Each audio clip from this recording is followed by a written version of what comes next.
Hello and happy Wednesday, everyone. I am going to be continuing on from yesterday's reading, Carl Rogers on Becoming a Person. Today we are going to start with part 1, Speaking Personally. I speak as a person from a context, personal experience, and personal learnings. Chapter 1. This is me, the development of my professional thinking and personal philosophy. This chapter combines two very personal talks. 5 years ago, I was asked to speak to the senior class at Brandeis University to present not my ideas of psychotherapy, but myself. How had I come to think the thoughts I had? How had I come to be the person I am? I found this a very thought-provoking invitation, and I endeavored to meet the request of these students. During this past year, the Student Union Forum Committee at Wisconsin made a somewhat similar request. They asked me to speak in a personal vein on their last lecture series, in which it is assumed that, for some reasons unspecified, the professor is giving his last lecture and therefore giving quite personally of himself. It is an intriguing comment on our educational system that it is assumed that only under the most dire circumstances would a professor reveal himself in any personal way. In this Wisconsin talk, I expressed more fully than in the first one on personal learnings or personal or philosophical themes which have come to have meaning for me. In this current chapter, I have woven together both of these talks, trying to retain something of the informal character which they had in their initial presentation. The response to each of these talks has made me realize how hungry people are to know something of the person who is speaking to them or teaching them. Consequently, I have set this chapter first in the book in the hope that it will convey something of me and thus give more context and meaning to the chapters which follow. I have been informed of what I am expected to do in speaking to this group is to assume that my topic is, this is me. I feel various reactions to such an invitation, but one that I would like to mention is that I feel honored and flattered that any group wants, in a personal sense, to know who I am.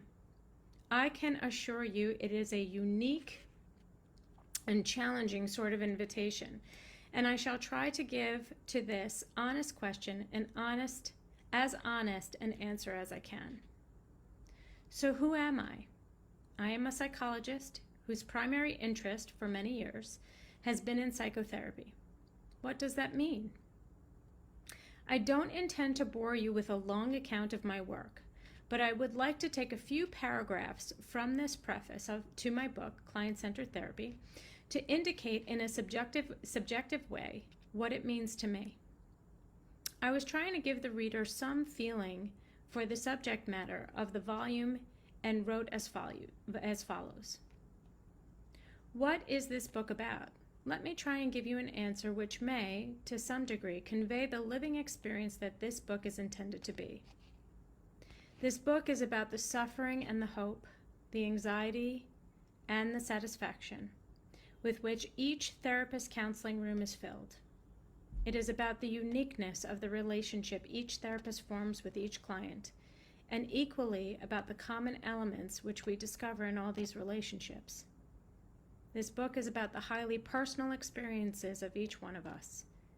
It is about a client in my office who sits there by the corner of the desk, struggling to be himself, yet deathly afraid of being himself, striving to see his experience as it is, wanting to be that experience, and yet deeply fearful of the prospect.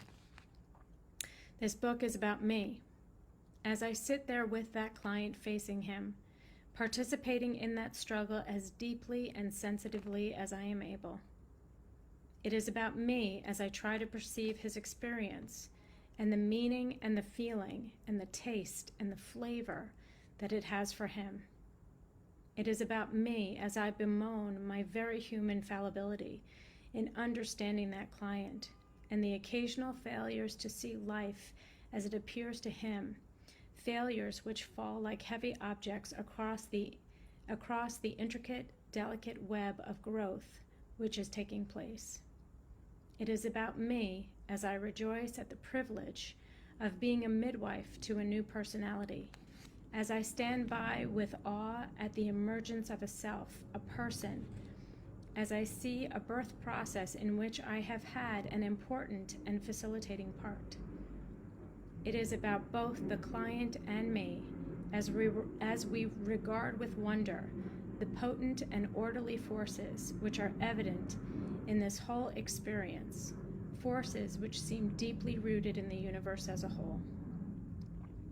This book is, I believe, about life, as life vividly reveals itself in the therapeutic process, with its blind power and its tremendous capacity for destruction, but with its overbalancing trust toward growth, if the opportunity for growth is provided. Perhaps that will give you some picture of what I do and the way I feel about it. I presume you may also wonder how I came to engage in that occupation and some of the decisions and choices, conscious and unconscious, were made along the way. Let me see if I can give you some of the psychological highlights of my autobiography, particularly as it seems to relate to my professional life. And I'm going to end there, and Mardache will continue on tomorrow from page 5, starting with my early years. Have a wonderful day, everyone.